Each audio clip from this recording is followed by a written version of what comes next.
Let's use the units on all these measurements to identify what variables we're given. So kilopascals is a measure of pressure, Celsius is a measure of temperature, liters is a measure of volume, and we're given two sets of conditions. So we have P1 earlier, the second one is P2, and we're also given T2. And the question is asking, what is the new volume? So V2 is what we're solving for. We can solve all these gas law problems starting with the ideal gas law, which says that pressure times volume is equal to the number of moles times the universal gas constant times the temperature in the Kelvin scale. We can bring all the variables to one side and all the constants to the other side. The only constant here is the number of moles, nR, which is defined as a constant. In other words, the number of moles is not changing. Temperature is. So let's divide through by temperature to bring that over to the other side where all the other variables are. So we have PV over T is equal to the number of moles times the universal gas constant. The right side is not changing. In other words, that's a constant. So when you have a set of variables equal to a constant, we can change any combination of those variables and it'll always equal that constant.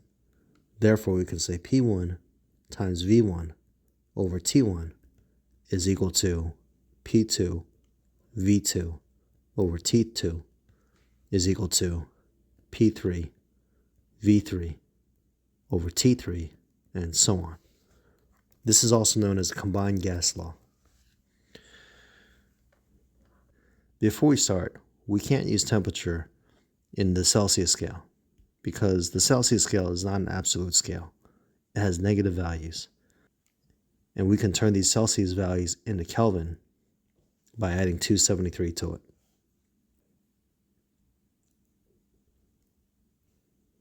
So T1 is 298 Kelvin.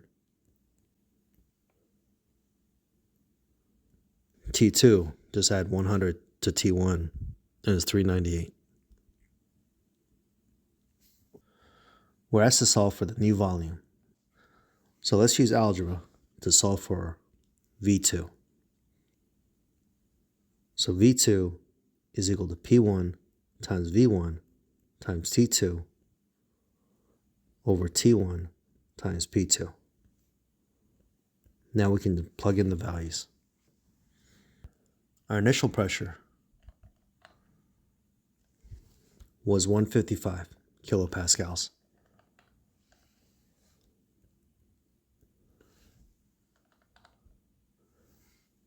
Our initial volume was 1.00 liters.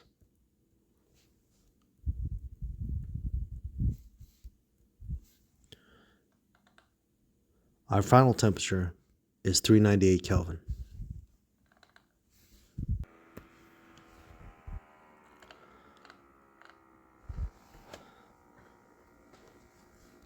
Our initial temperature is 298 Kelvin.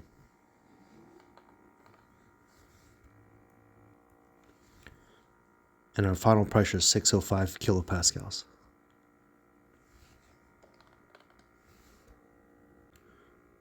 Kilopascals are going to cancel out, and so are kelvins, and we're left with answers in units of liters.